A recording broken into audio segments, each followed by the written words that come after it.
Ça tourne? Le son est bon? D'accord. Ok. Donc tout d'abord, bonjour. Bonjour. Première question que j'ai à vous poser, c'est quel est votre rôle au sein de la Commission européenne?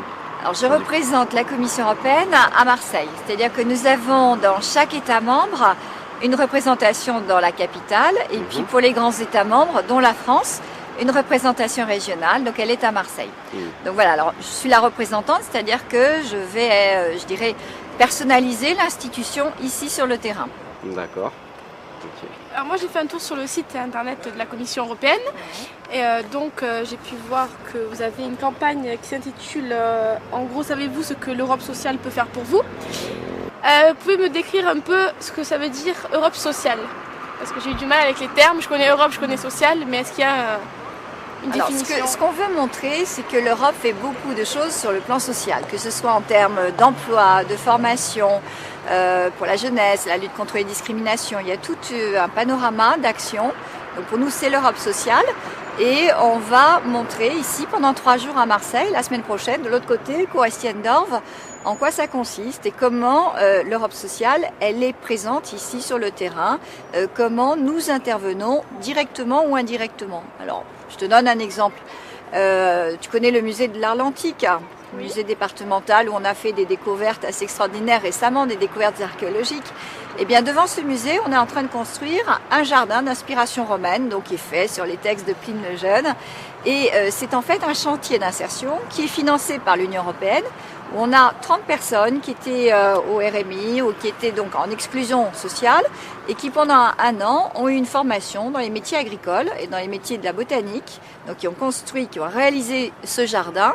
Donc c'est à la fois une réalisation culturelle bien sûr pour le musée, mais avant tout un chantier d'insertion, donc une action sociale de l'Europe.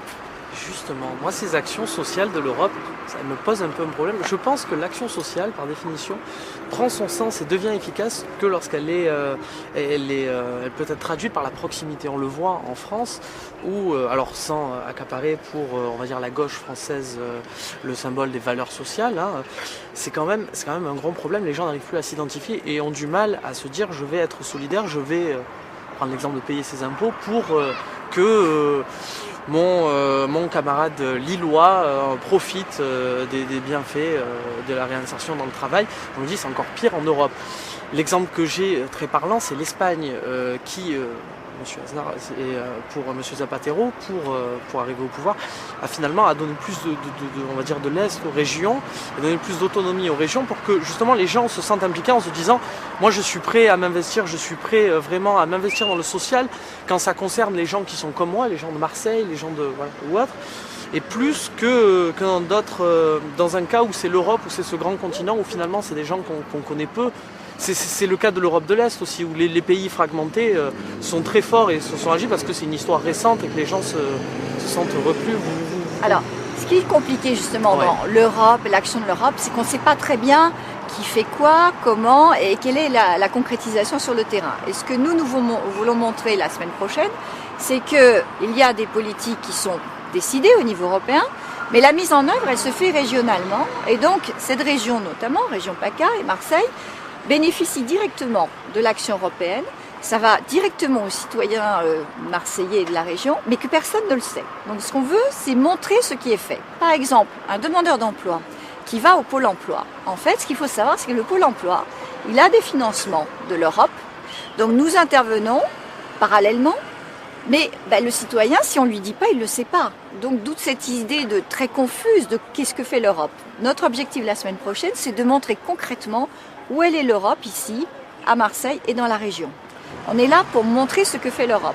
Donc on choisit de le décliner sur l'Europe sociale parce qu'il nous semble que c'est une problématique essentielle. Surtout en période de crise, les gens se demandent effectivement à quoi sert l'Europe, que fait l'Europe. Donc ce qu'on veut, c'est que les gens qui gèrent ces politiques à Bruxelles, au siège, viennent nous expliquer. Voilà ce qu'il fait au niveau européen. Et puis voilà quelles sont les répercussions ici, à Marseille et dans la région. Donc c'est effectivement une politique de communication pour montrer concrètement à quoi sert l'Europe. Faites attention, hein, je ne veux pas parler des plans et autres, mais regardez, on est derrière un bateau où le nom c'est le don du vent. Oui. Est-ce que vous n'avez pas peur, quand on parle de politique, déjà que les promesses nationales ne sont pas tenues, est-ce que vous n'avez pas peur que quand on arrive derrière avec, en disant ben, regardez ce que l'Europe fait, est-ce que vous n'avez pas peur que ça parle de ça aux gens Non, pas du au tout. final? Parce que moi qui ne connaissais pas la région, quand j'ai été nommée, j'ai découvert que l'Europe était présente partout. Ici, sur le port, sur Euroméditerranée, la mission locale qui a à une centaine de mètres, et personne ne le sait. Donc c'est pas du tout des promesses, ce sont des réalisations très concrètes. Et ici dans cette région, beaucoup de structures et beaucoup de gens, des jeunes, des étudiants, des gens plus âgés bénéficient directement de l'Europe et ne le savent pas. Vous connaissez quand même l'école de la deuxième chance. C'est une création européenne. Elle a eu suffisamment de succès pour aujourd'hui fonctionner avec un minimum de fonds européens, mais c'est au départ la volonté européenne de donner une deuxième chance à des jeunes qui étaient complètement en rupture scolaire. Donc voilà une réalisation concrète. 66% des jeunes qui sortent de l'école ont un métier à la sortie de l'école, alors que ce sont des jeunes qui ont quitté l'école à 14-15 ans. Ce ne sont pas des promesses faites en l'air. Justement, est-ce que vous ne pensez pas que l'Europe souffre de ce gros problème de communication? Oui, c'est pour ça que... Qu'est-ce qui va être mis en place justement pour qu'on sache? Tous les jours, on essaye bien sûr d'expliquer, mais il faut que ce soit relayé par ce qu'on appelle un peu pompeusement les multiplicateurs d'opinion, c'est-à-dire les médias et les politiques locaux. C'est essentiel. C'est vrai que si c'est pas relayé, personne ne le sait. Et moi, c'est ce qui m'a frappé en arrivant dans la région. Bon, on le savait déjà au niveau français, mais c'est de savoir, de voir que l'Europe est aussi présente et que personne ne le sait. Donc c'est notre action au niveau de la représentation régionale, tous les jours, d'expliquer, de monter des manifestations, de venir vous rencontrer, de rencontrer des gens pour leur expliquer, voilà, l'Europe elle est là, voilà ce que l'on fait. Donc c'est notre mission. C'est une mission qui est difficile parce qu'on touche à beaucoup de domaines, ça demande des moyens. Je le fais avec les moyens de mon équipe. Donc je réponds toujours à la demande. Par exemple, dans le cas du projet de Tabasco, on a été sollicité, tout de suite on dit oui, on vient vous rencontrer. Hier, j'étais à la Technopole d'Arbois pour parler à des jeunes entrepreneurs qui pourraient bénéficier d'un programme européen de mobilité, un programme Erasmus pour les jeunes entrepreneurs. La semaine prochaine, on fait ces 3 jours sur le cours Estienne-d'Orve, qu'on va relayer par des vidéoconférences dans tous les départements de la région. Donc voilà, on essaye de faire le plus.